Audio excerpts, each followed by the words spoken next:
This is our new frontier. I'll just tell you, we've tackled electricity. We're fighting the minutia. But water's the new item on our list, and we're doing pretty good at that. All right, smart irrigation, post-game inspections. I know we just talked about that, but you'll understand where it applies to water in a second. Maintain and update plumbing fixtures. I'll talk a little bit about that. And the waterless urinals now. We don't have too many men here, but hey, you're going to have to trust me. It's a good thing. All right, go to. It's funny, when I put this slide in here, Helene kept asking me, well, what are we going to say about this picture? Well, there's a couple things. Even coming up here, I thought about it.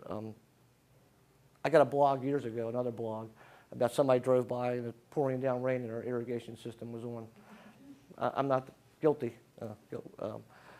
Didn't really pay attention to that until they brought it to my attention. So the simplest thing we do now is just watch the weather. This is all controlled by one valve, so if it looks like it's going to rain for 3 days, we just turn the system off. But we are in the process of installing some smart sensors, so the ground will know when it's raining and when the water, but no more while it's raining, which is kind of important to me. It's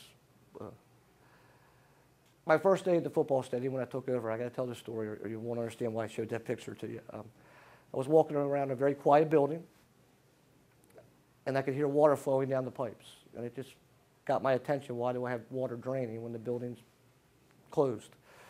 So I started chasing the pipes and going upstairs, and I found over 3 dozen of that.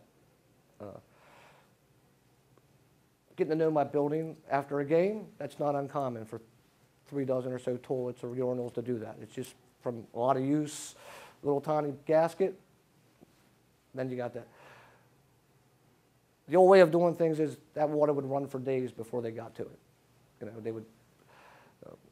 It's standard operating procedure now that my staff, including myself, we walk that entire building at the end of the game, and we go through every restroom, because we can shut that off in about 2 minutes.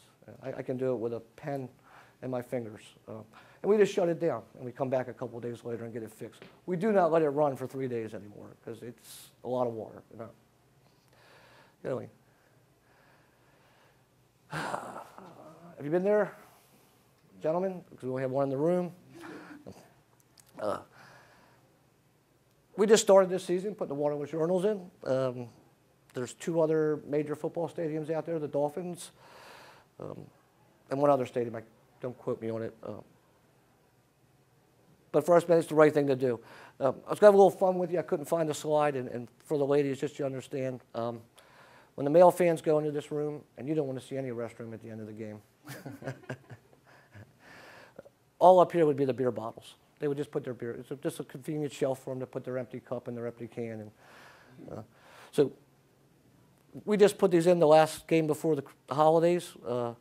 We noticed that they are very challenged on where to put their beer cans. Right now, it's their biggest issue. It's just a nice even pile along the floor here. And the other challenge I think we had is, as you can see, we killed the plumbing, and we had to stub it out. That looks like a button. So we have a lot of fans who think they have to push that to make it work. So going through a little education and with the fans. Does work, though. We'll tell you why it works, why it makes sense. This is a no-brainer.